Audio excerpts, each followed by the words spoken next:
একটা আক্ষেপ আমার সারা জীবন থেকে যাবে। তুমি আমাকে ইচ্ছা করি আমাকে ছেড়ে চলে গেলে।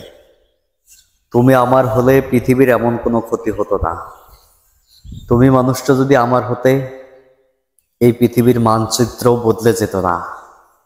বরং তুমি আমার হলে দুইটা জীবনের পূর্ণতা পেত। একটা মানুষ সারা জীবন আর কষ্টে জীবনটাকে শেষ করে দিত না। তুমি আমার হলে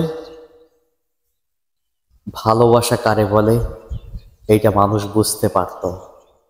কিন্তু দেখো, তুমি আমার হয়েও আবার হইলে না, ইচ্ছা করেই জীবনটাকে শেষ করে দিয়ে গেলে, যেটা আমি কখনো কোনোদিনও স্বপ্নেও ভাবি নাই যে তুমি মানুষটা আমাকে ছেড়ে যাবে। এই আক্ষেপটা কাউকে কখনো বোঝাতে পারি না।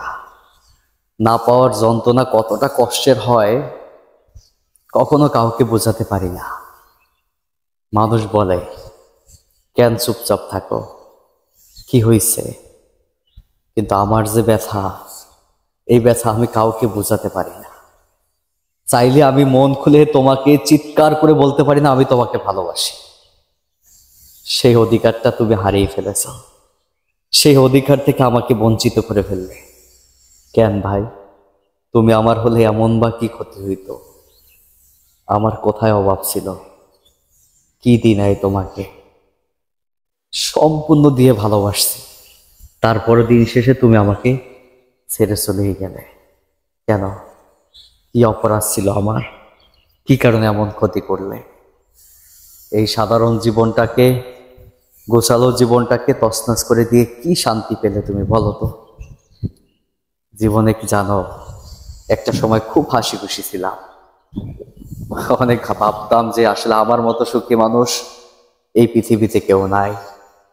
এখন এমন একটা পর্যায়ে গিয়ে পৌঁছেছি, আমার মনে হয় আমার থেকে দুঃখী ব্যক্তি এই পৃথিবীতে কেউ নাই। শুধু একটাই কারণ, তোমাকে না পাওয়ার ব্যথা। তুমি যদি একটাবার উপলব্ধি করতে পারতে যে এই মানুষটা তোমাকে কতটা ভালোবাসতো, কখনোই তুমি ছেড়ে যাইতে না। কিন্তু তুমি সেই ছেড়েই চলে গেলে। এর ব্যাখ্যা আমি আজও পাই না। আর এই প্রশ্নের জবাব আমি আদৌ কোনোদিন পাবো কিনা তাও জানি না। তবে যে সুখের কারণে আমাকে ছেড়ে চলে গেলে, একটাবার চিন্তা করে দেখো, সেই কষ্টটা জানি আবার তুমি না পাও। কারণ নিয়তির একটা মাইর আছে, যেটা কখনো বরদাস্ত হয় না। মানুষ চটিয়ে কেউ কখনো ভালো থাকতে পারে না, এটাই বাস্তব।